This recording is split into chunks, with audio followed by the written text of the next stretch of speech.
espacio prestado. A continuación hablaré acerca del conflicto armado colombiano, su incidencia en el Ejército Nacional en su consideración como víctima desde 1997 hasta 2016. Quien les habla, María Camila Chauzo Espino, estudiante de la Facultad de Derecho de la Universidad Militar Nueva Granada de Bogotá. Esta investigación busca conocer acerca de los miembros del Ejército Nacional y los rigores que ha generado la guerra en ellos, tanto en su integridad física como su salud mental y su desarrollo familiar y en el ámbito social. Esto debido a que es parte de la justicia, la verdad y la reparación a la cual tienen derecho.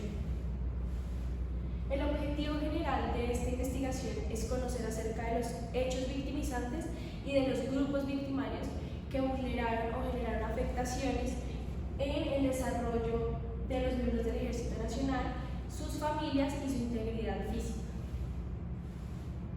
Los objetivos específicos son tres. El primero es determinar los hechos victimizantes que generaron la condición de víctima a los miembros militares, según lo establecido en la Ley 1448 del 2011. El segundo, identificar los grupos en conflicto que generaron estas afectaciones a los miembros del Ejército Nacional.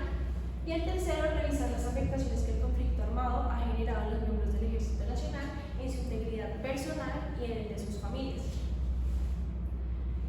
Este conflicto nos ha acompañado a lo largo de más de 7 décadas, por lo cual no es simplemente un hecho histórico, por lo que nos lleva a utilizar 3 métodos de investigación. El primero, el método inductivo; el segundo, el método deductivo; y finalmente el método histórico. Es necesario entender quiénes son considerados como víctimas en el conflicto armado. Por esto debemos utilizar la Ley 1448 del 2011, la cual en su artículo 3º, parágrafo 1, nos establece que toda persona que individual o colectivamente haya sufrido un daño, una afectación del derecho internacional humanitario en desarrollo del conflicto armado, a partir del 1 de enero de 1985 será catalogado como víctima del conflicto, y frente a lo que concierne a los miembros del Ejército Nacional serán denominados víctimas según lo establecido anteriormente. Toda víctima del conflicto armado ha sido protagonista de hechos victimizantes, lo cual, gracias al documento Aporte a la Verdad, Contexto de la Fuerza Pública para la Memoria Histórica, podemos entender que a lo largo del desarrollo del conflicto han existido 4 hechos victimizantes que han afectado a los miembros del Ejército Nacional. En primer lugar, encontramos el secuestro, el cual entre 1970 y 2010 se reportaron 1.643 miembros del Ejército Nacional afectados por este. En segundo lugar, encontramos la desaparición forzada, donde 6.408 miembros del Ejército Nacional fueron desaparecidos forzosamente. En tercer lugar, encontramos los artefactos explosivos, los cuales 7.112 miembros del Ejército Nacional fueron afectados en combate, los cuales el 79,81% de estos miembros fueron heridos y el restante, que es equivalente a un 20,19%, lamentablemente fallecieron. Finalmente, encontramos el desplazamiento forzado, donde se reportaron 130.301 casos de víctimas de desplazamiento forzado entre 1964 y 2015.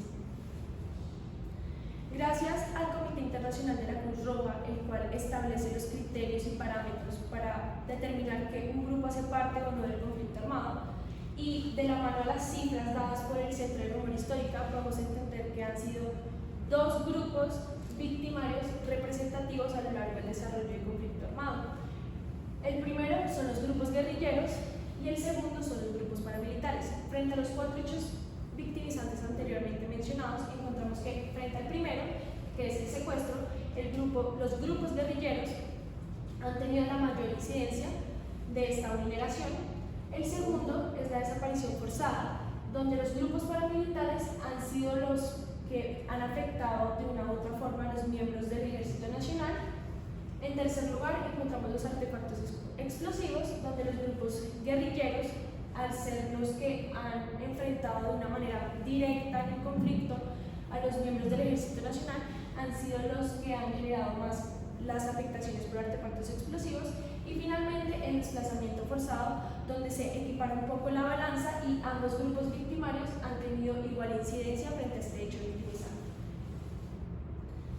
Todo conflicto genera una secuencia secuelas, en este caso son 3 secuelas que ha generado el conflicto interno colombiano a los miembros del Ejército Nacional. La primera son las secuelas psicológicas, las cuales ponen en riesgo a la salud mental de la víctima, generando sentimientos de ira, desesperación, odio, resentimiento. También genera estrés postraumático, estrés depresivo. En segundo lugar, encontramos las secuelas físicas. Las secuelas físicas ponen en riesgo la integridad física de los miembros del Ejército Nacional, generando así pérdida de extremidades por artefactos explosivos, pérdida de audición y heridas por armas de fuego. Finalmente encontramos las secuelas familiares. Estas secuelas ponen en riesgo el desarrollo familiar y social de la víctima. Por ejemplo, esta investigación hace énfasis en este tema tan particular por lo que representa mi institución como universidad militar y frente a mi núcleo familiar. Mi padre, al ser miembro del Ejército Nacional, ha tenido que vivir los rigores del conflicto, no físicos, pero sí psicológicos, al ver a sus compañeros caer en combate y no poder hacer nada, al ir a un procedimiento que envía la institución frente a la institucionalidad que ellos representan y tener que sufrir heridas en combate, riesgo de su integridad física por la intemperie a la que están expuestos, y nosotros como familia no saber si van a llegar bien, si van a llegar con vida, si les pasó algo, no tener ningún mensaje por parte de la institución o por parte de ellos, es bastante complejo y bastante duro para nosotros como familia. Sufrir también las secuelas que deja el conflicto. No puede que no sean secuelas físicas, pero sí nos deja unas secuelas psicológicas a nosotros como familia, lo cual impide junto a estas víctimas militares volvernos a reintegrar a la sociedad con normalidad. Finalmente, esta investigación nos deja 3 conclusiones. La primera de ellas es que efectivamente los miembros del Ejército Nacional de Colombia van a ser parte de las miles de víctimas que ha generado el conflicto armado. La segunda es que estos hechos victimizantes que han sufrido las víctimas comprometen la salud mental, la salud física o la integridad física de las víctimas y su entorno familiar y social, pero estas afectaciones psicológicas no solo comprometen la salud mental de la víctima, sino también de las víctimas indirectas que vendrían siendo las familias de los miembros del ejército. Y finalmente, es cierto que la ley 1448 del 2011, en su artículo 3, establece las condiciones para reconocer a una persona como víctima del conflicto. Sin embargo, se debe precisar que por su ejercicio profesional, su misión institucional, pone en riesgo, sin duda alguna, su salud mental, su integridad física, su desarrollo familiar y su desarrollo social, lo cual representa graves afectaciones para estos miembros que han participado en el conflicto en defensa del territorio, el Estado, la democracia y de nosotros los ciudadanos colombianos. Finalmente, estas fueron las referencias utilizadas para la investigación y no me queda nada más que decirles y agradecerles por este espacio. Muchas gracias.